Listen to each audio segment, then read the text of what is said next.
Ayub ooze की सरजमीन में था। वह शख्स कामिल और रास्तबाज, खुदा से डरता और बदी से दूर रहता था।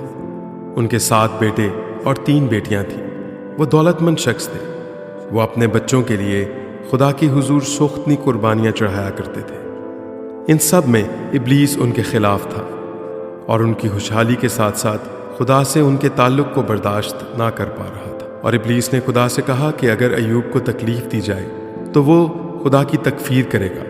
खुदा ने इब्लीस को इजाज़त दी क्योंकि खुदा जानते थे कि अयूब खुदा से प्यार करता है। इब्लीस ने अयूब के सारे माल को तबाह कर दिया, यहाँ तक कि उसके बच्चों को भी मार दिया, मगर अयूब ने खुदा की तकफीर ना की। फिर इब्लीस ने अयूब को अजियत दी और उनका बदन फोड़ों से भर गया। आपकी बीवी ने भी आपसे कहा कि आप खुदा की तकफीर करें और मर जाएं। अयूब के दोस्तों ने भी आपकी मुखालफत की और बुरी बातें कही, जिस सबब से अयूब ने अपनी रास्तबाजी पर बात करना शुरू की, ना कि खुदा की मोहब्बत और उसकी तौफीक पर बात की। मगर फिर भी अयूब ने खुदा की तकफीर ना की और खुदा ने अयूब से कलाम किया और उसके दोस्तों को डांटा और अयूब को तरबियत की कि वो खुदा से झगड़ा या बहस ना करे। लेकिन इसके साथ ये भी कहा कि अयूब ने खुदा के हक में वो बात कही जो उसके दोस्तों ने ना कही थी और खुदा उनके दोस्तों से नाराज़ हुआ। मगर अयूब से कहा कि वो उनके लिए दुआ करे तो खुदा उनको सज़ा नहीं देगा।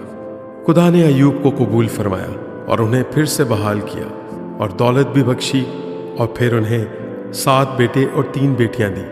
उनके लिए कहा जाता है कि ऐसी औरतें सारी सरजमीन में कहीं ना थीं। खुदा ने उसके बाद अयूब को 140 वर्ष तक जीता रखा और आपने अपने पोते 4थी पुश्त तक देखे। फिर बूढ़ा और उम्र रसीदा होकर वफात पाई। नए अहदनामा में याकूब के ख़त उसके 5वें बाब की 11वीं आयत में हमें अयूब के सब्र की तारीफ मिलती है, जिसमें अयूब का जिक्र किया गया है और ये कहा गया है कि अयूब के सब्र का हाल तो तुमने सुना ही है और खुदावंद की तरफ से जो उसका अंजाम हुआ उसे भी मालूम कर लिया है। बाइबल मुकद्दस में दर्ज ये वाक़या इस बात का सबूत है कि हमारा दुश्मन इब्लीस हमें तबाह व बर्बाद करना चाहता है। वो हर वक्त इसी कोशिश में रहता है कि हम इस जगह पहुंच जाएं जहां हमारी ज़ुबान से खुदा के ख़िलाफ़ बातें हों, क्योंकि जब हम खुदा के ख़िलाफ़ बोलते हैं तो इससे इब्लीस खुश होता है। हालांकि इंसान की क्या हैसियत कि वो खुदा से झगड़ा करे।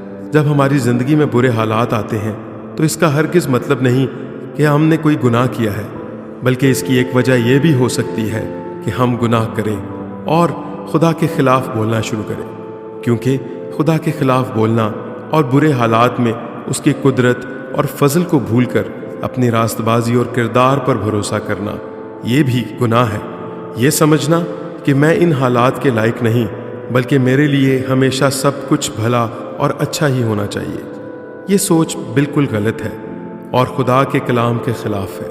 आपके दोस्त, करीबी लोग कभी आपको समझ नहीं पाएंगे या आपको शर्मिंदा करेंगे, तो भी आपको खुदा के फजल और उसकी मोहब्बत पर भरोसा करना है और उसके साए में खुद को रखना है। खुदा से मदद मांगनी है, ना कि उसके बारे में बुरी बातें करनी है। और मैं ये भी आपको कहना चाहता हूँ कि खुदा अपने वक्त पर आपको सरफराज करेगा। हमें गौर करने की ज़रूरत है, चाहे हमारे हालात अच्छे हैं या बुरे। बहुत से लोग अच्छे हालात होने का मतलब समझते हैं कि वो पाकीज़गी की ज़िंदगी बसर कर रहे हैं या खुदा के मुताबिक ज़िंदगी बसर कर रहे हैं, और बहुत से ऐसे लोग हैं जिनके हालात ख़राब हैं, दुख में हैं, तकलीफ़ में हैं, अज़ियत बर्दाश्त कर रहे हैं, या उनके इर्द गिर्द के लोग ऐसा समझते हैं कि गुनाह की वजह से या किसी नाफरमानी के सबब से इन पर ये हालात आए हैं। आपको परेशान होने की ज़रूरत नहीं है। ऐसा सोचना और गौर करना कि मेरे हालात किस वजह से ख़राब हैं या अच्छे हैं, ये गलत नहीं, मगर इन दोनों हालतों में खुदा के फजल को भूल जाना और खुदा की मोहब्बत को ठुकरा देना या उसकी हकारत करना, ये रवा नहीं। हमें बहुत मोहतात होने की ज़रूरत है। अगर आप जानते हैं कि आप वफ़ादार हैं, खुदा के साथ चल रहे हैं और बहुत सालों से आप खुदा की मर्ज़ी के मुताबिक ज़िंदगी बसर कर रहे हैं, आपके हालात पहले अच्छे थे, अब बिगड़ गए हैं या अब तक दुरुस्त नहीं हुए, तो भी आप परेशान ना हो। खुदावंद का कलाम बताता है कि वो अपने लोगों को वक्त पर सरबुलंद करेगा।